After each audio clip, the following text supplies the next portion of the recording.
Hey, everybody, and welcome to another episode of Eating at a Meeting. I'm coming to you live from Durham once again this week, and I'm excited to bring to you my guest right here, Chef Asantewaa. I did that wrong. Say it for me. Okay. Asantewaa E. Asantewaa E. Yes, from San Antonio. Sorry about that.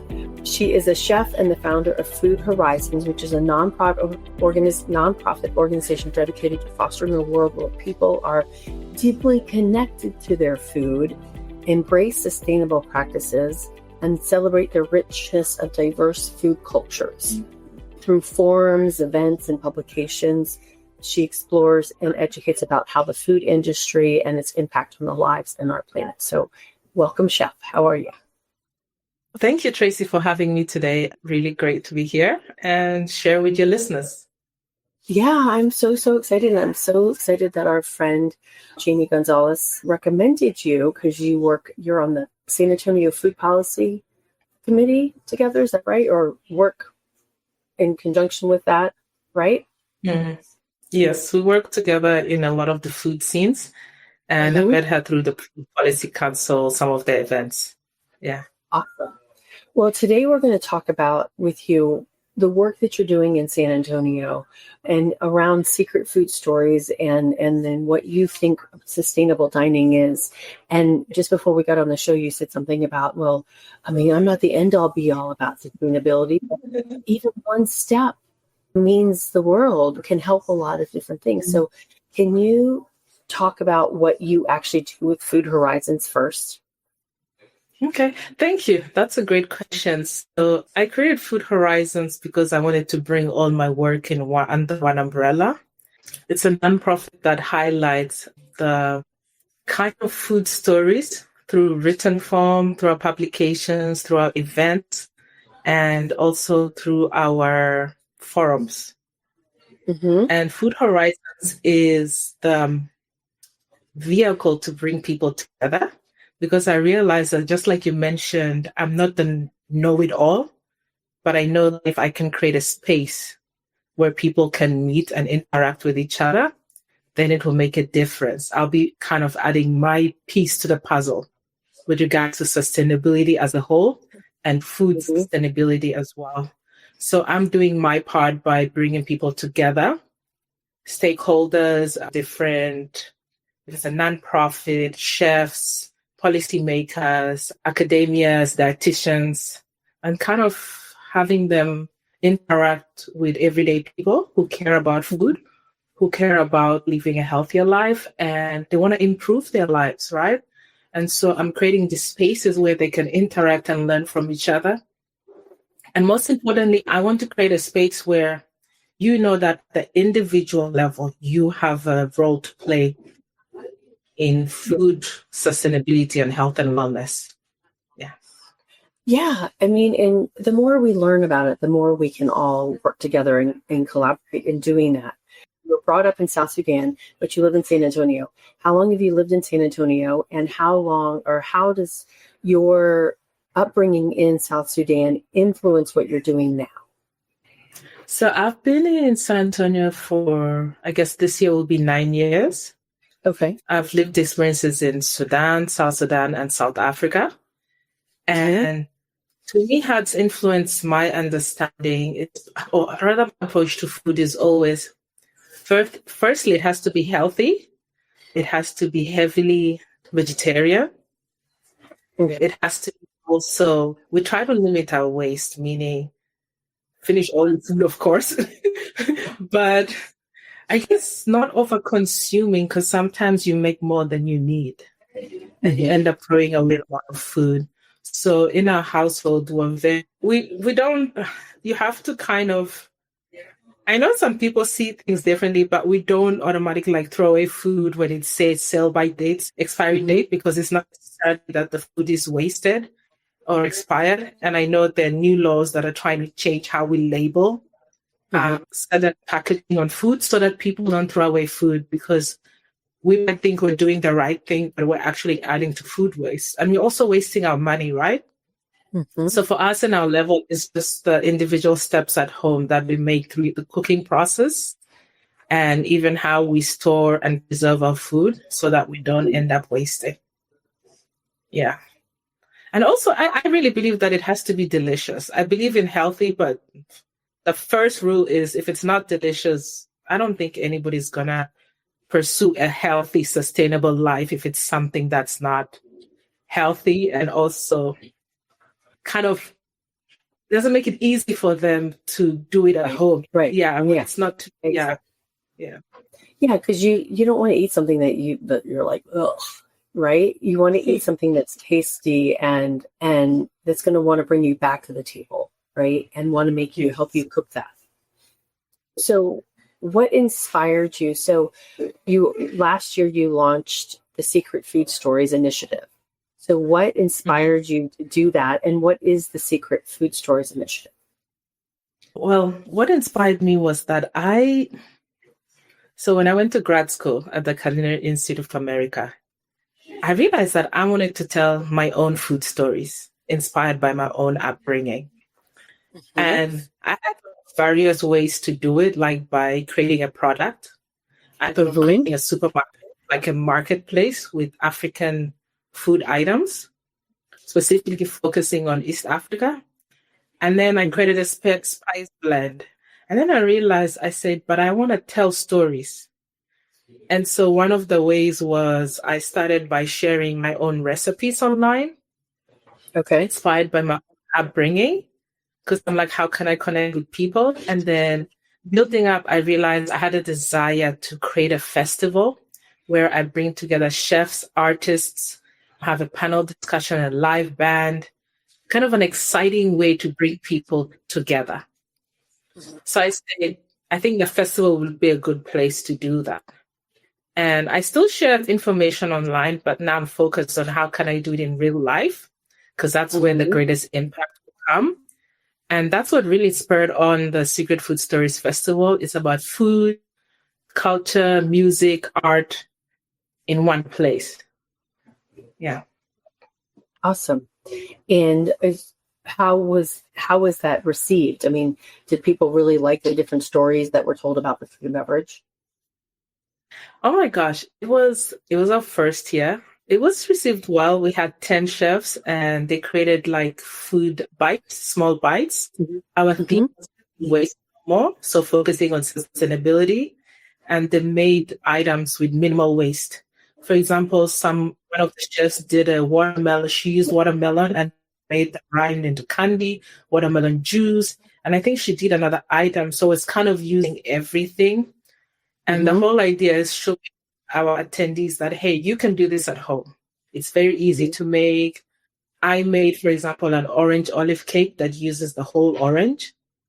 Oh, well, it's almost something you can blend, or almost gives you an idea of like a cornbread, something like that. It's very simple to make, but it's the whole orange, peels and everything. And so it's kind of just showing people that, hey, you can do this. And we had a good reception. And I knew that this is something I wanted to continue doing. And we'll be doing it this year again. Yeah. That's awesome. So what in the work that you're doing, can you share a moment when you realized that what you were doing was really making an impact? And that's with Food Horizons, that's with you working with the food policy in San Antonio. I mean, what is that impact? What have you seen with the food policy network as well, across the board, what you're doing?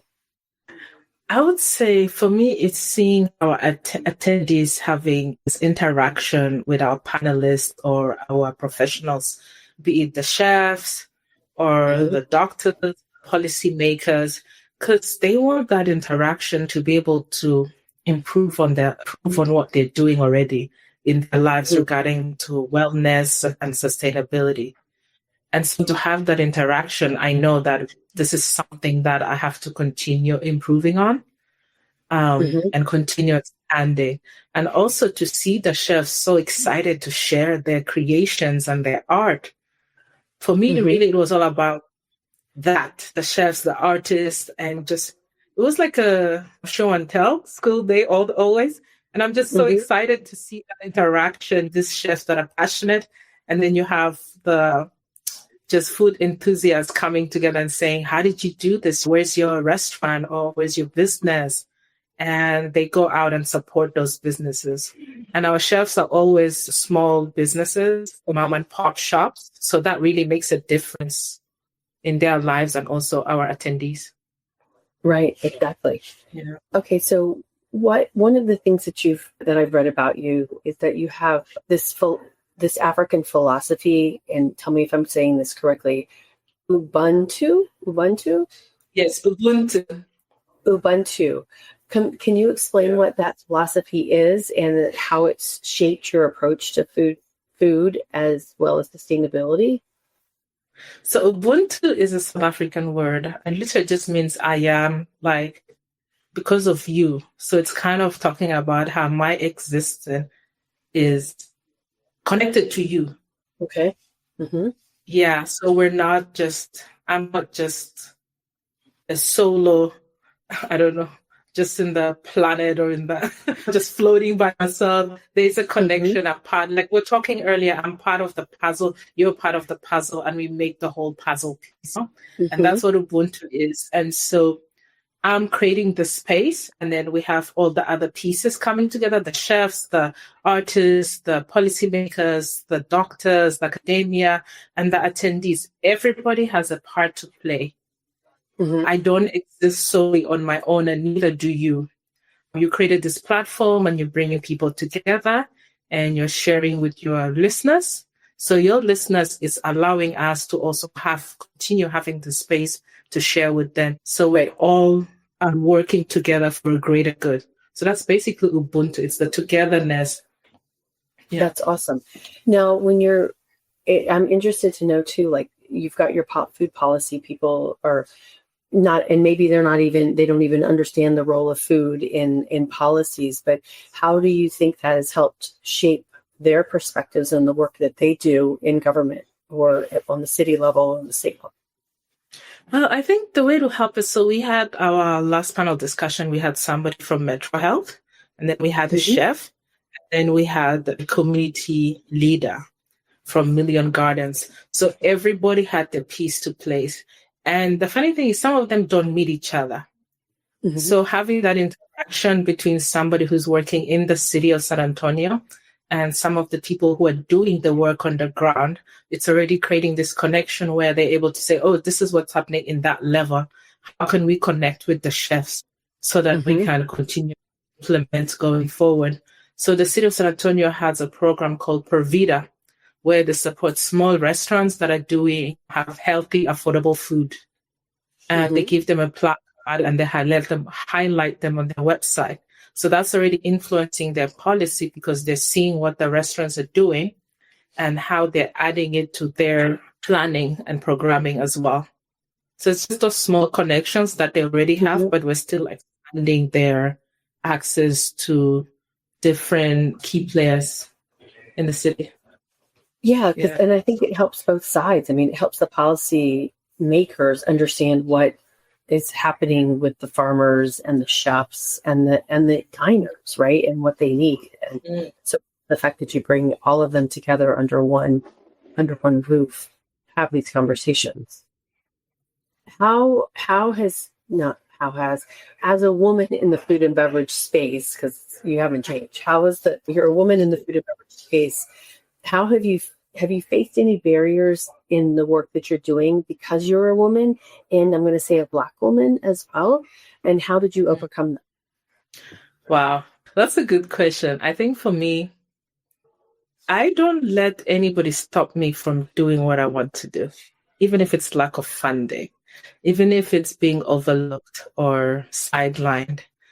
I just keep going because I feel like it's my calling. It's my duty. I was given this vision by God, and I'm just a vessel putting it together.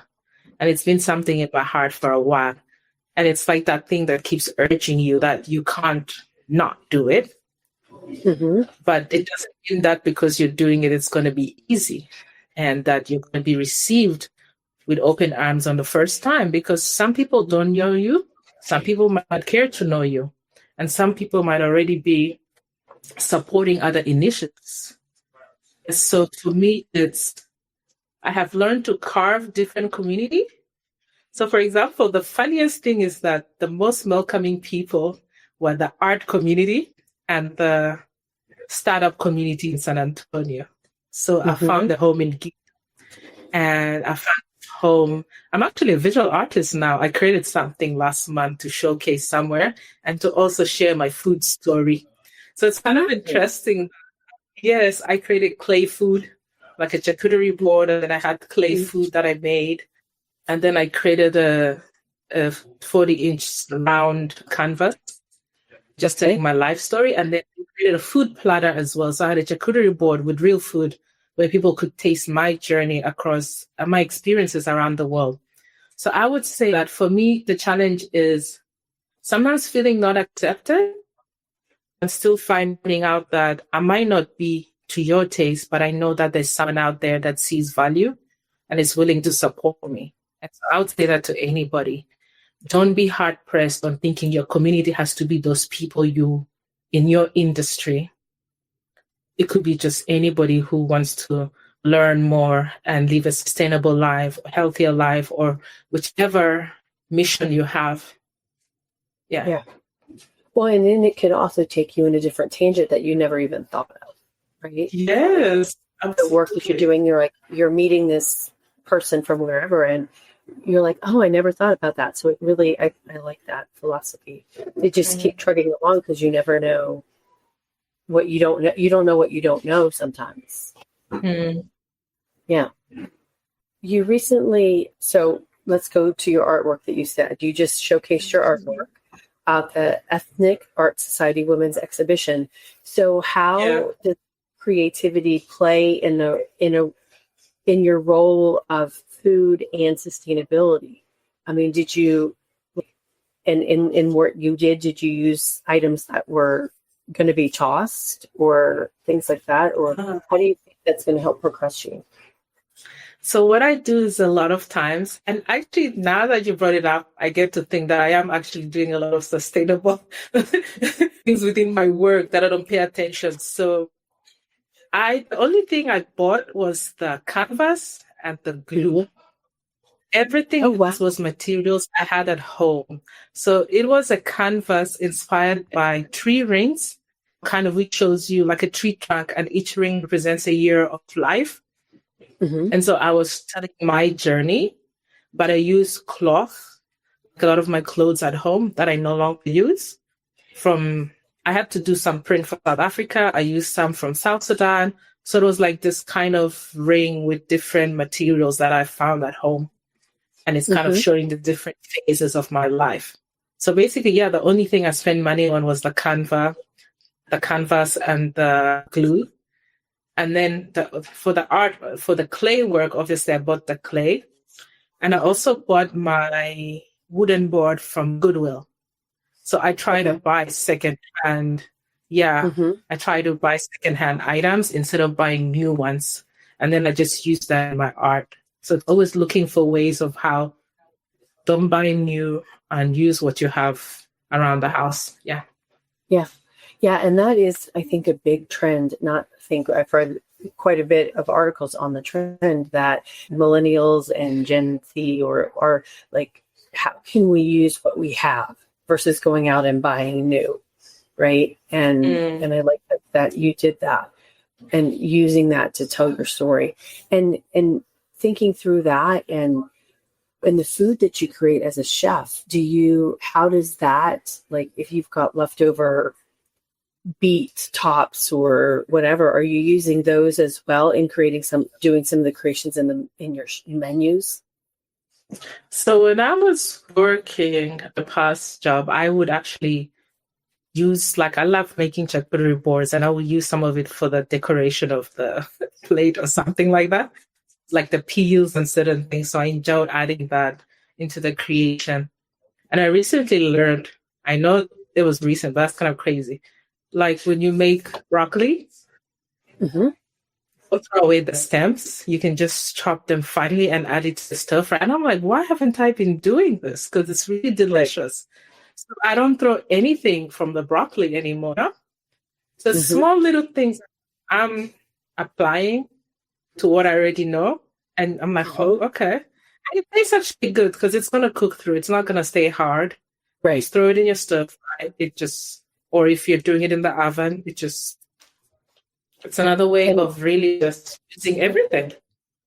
The fact that you said broccoli, I actually watched a video yesterday of a chef using the broccoli stems to reduce in a stir fry or in a salad, just chopping them up finely in sticks. And so it's funny that you said that because it's like you don't think about the carrot tops that you're throwing away. How can you use that? And one of my friends, Lisa, told me 10 years ago, she made pesto out of those carrot tops.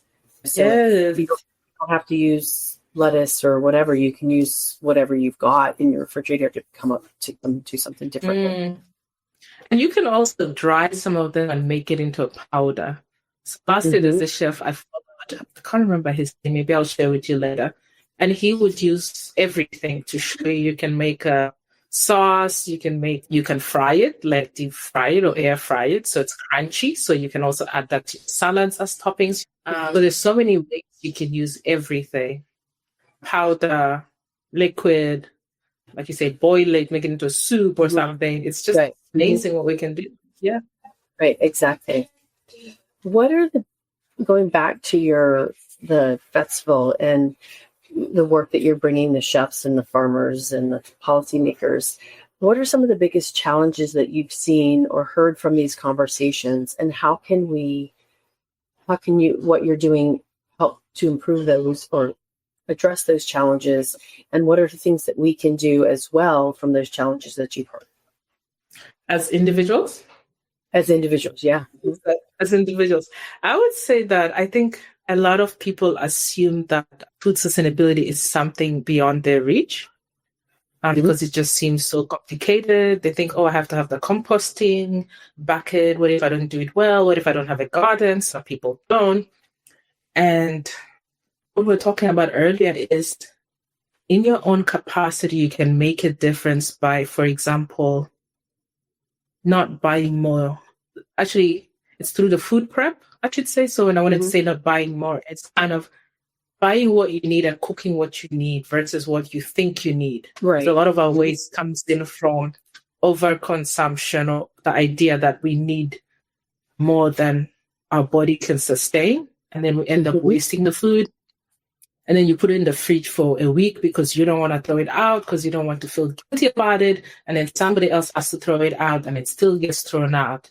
So it's just learning in our level individually at home. This is what I'm doing. Do I need this? Do I need to cook it? Do I need to heat everything? Because the more you overheat your food, also it gets bad. So how do we ensure that, okay, I just need for myself. I'm by myself alone. What can I use? I'll give an example. My sister was saying, so she has 2 kids and they're very young, right? So they're not going to eat a lot. And so she said she used to buy fresh tomatoes. And she's like, now I don't even buy a lot of fresh tomatoes because they'll go bad. So I'll buy the canned chopped tomatoes. And it's something so small, but it's like you're noticing like I'm buying so much of this. And by the end of the week, it's going to waste. What can I do with it? Right. Or taking your fruits and making them, chopping them and freezing them for smoothies so that the fruits don't go bad, or making your regular banana bread and so forth.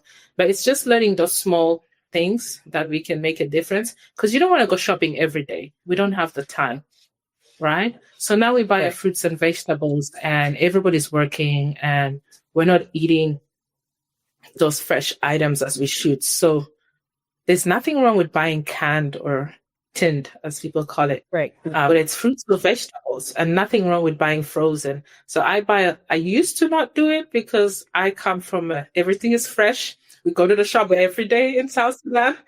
And I would buy now frozen vegetables because I found out it's helping me eat just having a side veg every single day.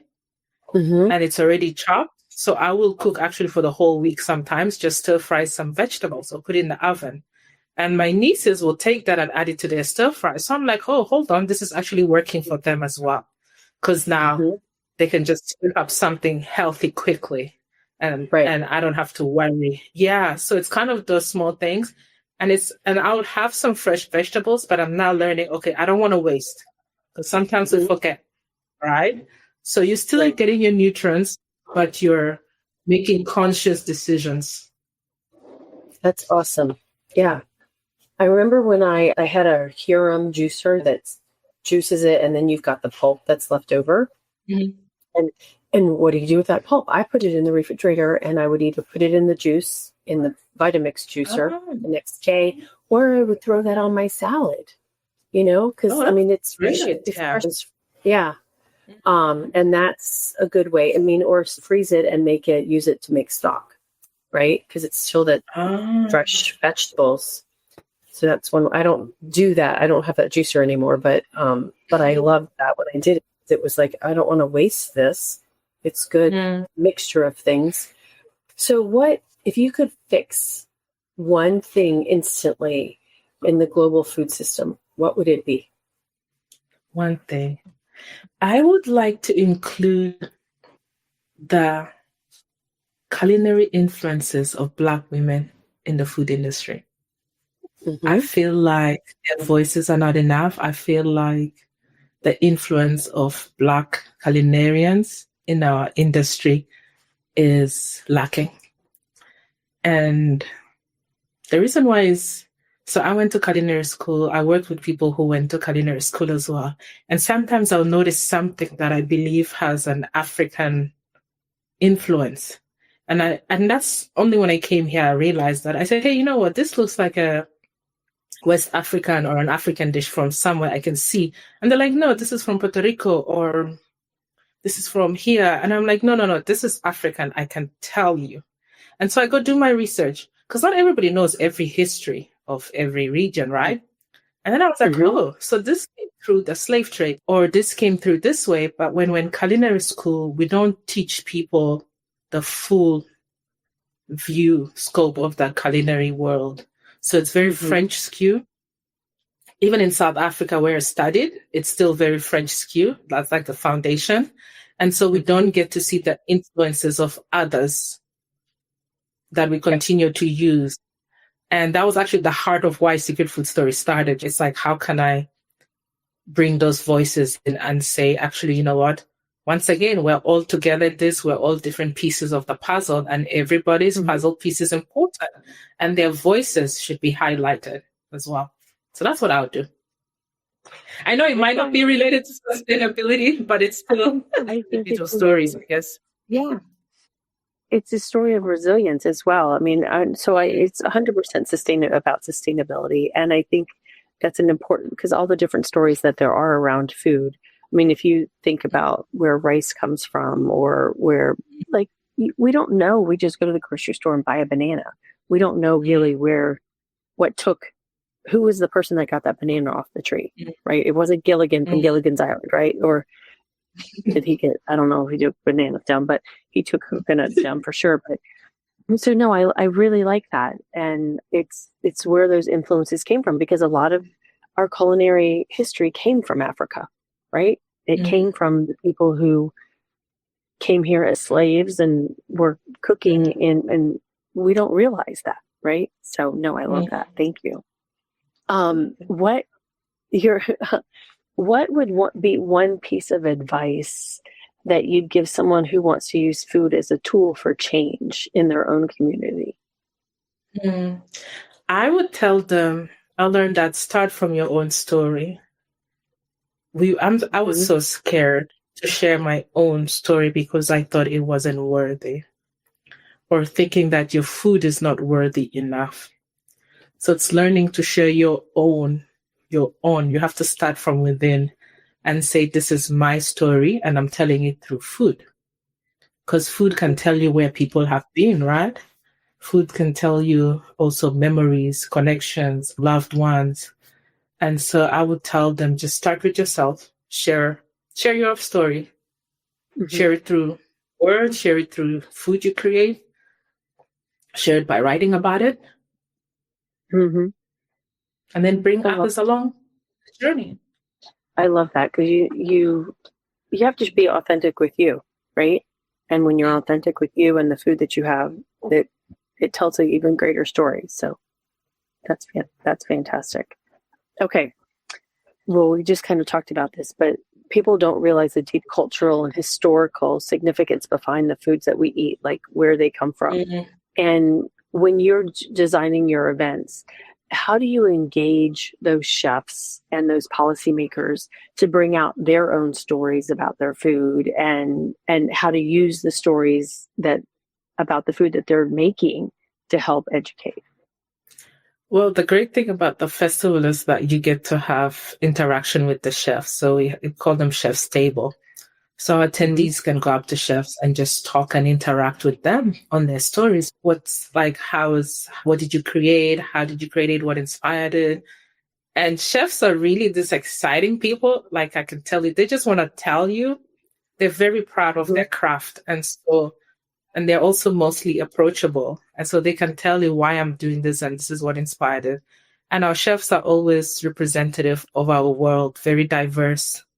And so you're going to find different cultures represented. And every chef has a different, unique language because of obviously their upbringing. And so that comes out through that. And in our panel discussion, like one of our chefs will share like her upbringing and where she's born and how that relates to what she's doing. So it's always talking about, like you said, your authentic self. I know sometimes we're told to be humble, like you try to undermine the self. But when you're a creative person, you cannot hide that because it just comes along. Part of you will be in every dish you create. So I'd say that's how probably they share. Okay. No, that's awesome. Okay. So if you could, I think 2 more questions before we wrap up here.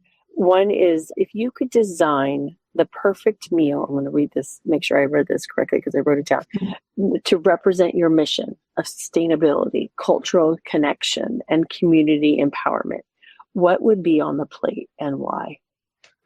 Okay. So that was a difficult one. I was like, how would I respond to this? Firstly, maybe to represent sustainability, I guess, would be the items I use. I would buy them secondhand, like my boards and my plates. Secondly, I'll take people through a journey. So I'll share with you the food I created for the art exhibition, which brings all cultural influence in my life together, but it relates to so many cultures that people don't know of. So, for example, I made a salata aswad, and salata aswad is an eggplant salad. Aswad means black in Arabic. So it's an eggplant salad we make with peanut butter, a bit of tomato paste, lime. Peanut butter is something we use in my tribe in South Sudan. The eggplant came in through also influences of the North Sudan, of the Arabs. The peanut butter is significant to my culture. So this is a dish that was telling people like, this is South Sudan. And then I made a board with some tamia, which is like falafel. And it's we'd eat it as street food in South Sudan. So the women will fry it at night and you just go on the street and you buy it. They put it in a baguette style bread or a hoagie with some chili and you eat it with feta cheese. It's so good and crunchy. So to a lot of people, falafel is Mediterranean, but they don't know that South Sudanese people also eat it. And then I added the feta cheese, cucumber, just a few things to show, hey, this is something actually that it's part of my culture. And some hummus as well. And then I took people to, now I'm like, okay, let me take you to South Africa. So I made a malva pudding, which is Malva. And it's a pudding almost like bread pudding, but it uses like vinegar, a bit of apricot jam, and you eat it with custard. And so some people relate to it as, this tastes like bread pudding. So there's so much connections that come in and I'm like, this is my story, but I can bet you everybody found something connected to them through that. And then I finally ended with some chocolate chip cookies. And I'm like, this is part of my American thing, with pecan signifying Texas.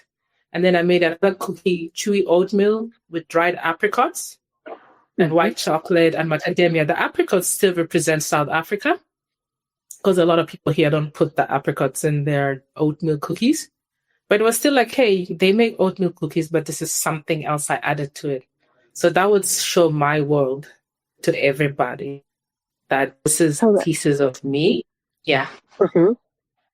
That's pretty cool. But I like all of that. And the oatmeal, like raisins, you switch in the cookies, switch out the raisins for the dried apricots. That makes complete sense. But I'm kind of confused about the eggplant and the peanut butter together. Yes. Oh, you fry it actually. You fry the eggplant. I should say that you fry the eggplant. Still and then go together in my eyes. They go really well, and then you mash it, the eggplant, and then you add some like cumin, salt, pepper, a bit of garlic, and then some lime. Squeeze some fresh lime, so it's like a dip actually. Yeah. Okay. All right. Not too much peanut butter, but it's this unique dip that. I don't know how to explain what it would be. So it's almost like baba ganoush, but instead of, yeah. Okay. I thought you were like taking pieces of eggplant and dipping it. No. I'm like, that is not in my daily. Glad I explained. Oh my gosh. But I love how the fact that you, like, in that whole menu, right, you had pieces from each different place that you've lived, but then they're also connected even though they're on different continents, right? Or in different parts of one continent, like they have the same, there's connectors to it, whether it's a specific ingredient or whether it's the dish itself, the falafel and the baba ganoush kind of dish, right? So no, I love that. And I was not expecting you to say chocolate chip cookies. I was expecting you to say something Tex-Mexy, kind of the salsas or something like that. But yeah. The tortillas could be a falafel kind of version of that, right? Yeah, like pita bread. So I had some little pita breads. So that's the connection.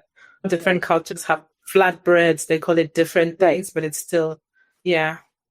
Okay, so because you're really focused on food waste and this connection thing, my last question to you is, what is one simple thing? I mean, you kind of said some of this beforehand, but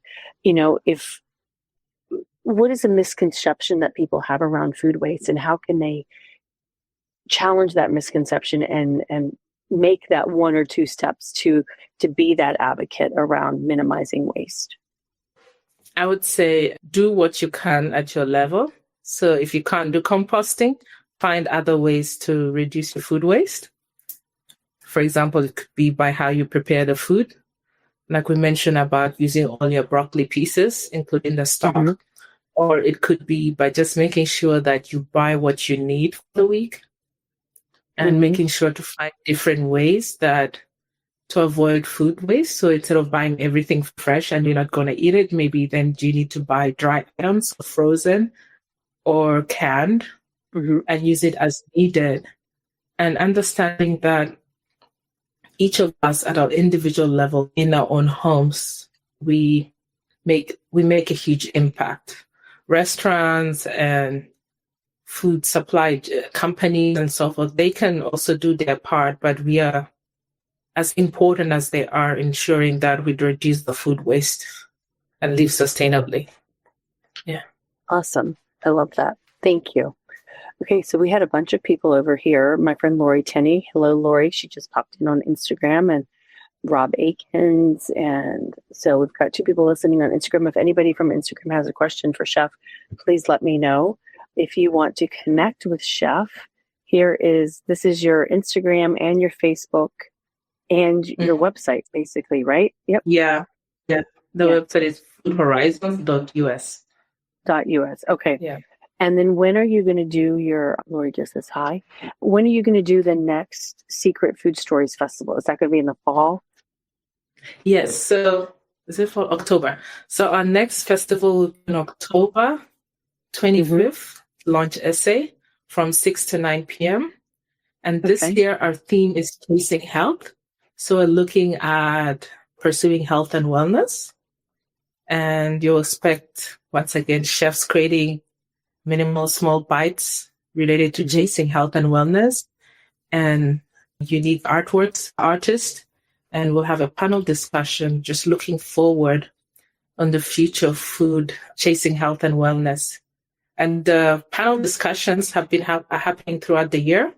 We have one in April, and we'll have one in July. So you can check our website for updates if you're in San Antonio, and join us for an evening with chefs, policymakers, academics around chasing health and wellness. Yeah. All right. Awesome. So thank you very much, Tracy. Before I forget, thank you for having me, and thank you everybody for joining us. You're welcome. I'm so glad that you can join us. And Jamie, tell Jamie I said hello when you see her in person next. Yes. And everybody, I'm going to be back here tomorrow. I will be in Austin tomorrow, and I'm excited about that conversation as well. So same time, same place, right here on all those social media platforms. And until then, stay safe and eat well. And Chef, thank you so much for spending time with us. Thank you, and have a wonderful day. You too. Thanks. Thanks for listening to the Eating at a Meeting podcast, where every meal matters. I'm Tracy Stuckrath, your food and beverage inclusion expert. Call me and let's get started right now on creating safe and inclusive food and beverage experiences for your customers, your employees, and your communities. Share the podcast with your friends and colleagues at our Eating at a Meeting Facebook page and on all podcast platforms. To learn more about me and receive valuable information, go to tracystuckrath.com. And if you'd like more information on how to feed engagement, nourish inclusion, and bolster your bottom line, then visit eatingatameeting.com.